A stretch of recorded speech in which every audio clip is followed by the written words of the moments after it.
Firefighters are making progress on the Valley View fire, and they may have a timeline for containment. Good evening. I'm John Langler. And I'm Tori Brunetti. The Valley View fire is now 60% contained. KXY4's McKay Allen is out near the fire lines. McKay, what are the firefighters focusing on tonight?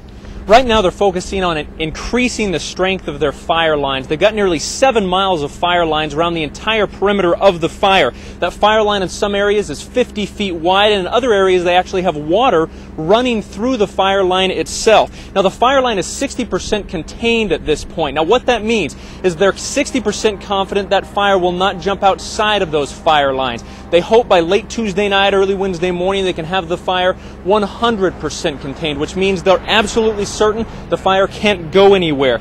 But we should point out there are still hot spots, there are still islands of smoke and fire within the fire line itself, and these winds that have just kicked up here in the last little while certainly don't help, which means they're at a level 2 evacuation.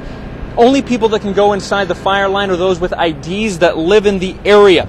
So the overriding goal for today for fire crews was to keep buildings that are still standing safe. Pretty much the status and mission for the day was, and the crews have made good improvement on it, is to go in and mop up 200 feet around structures. And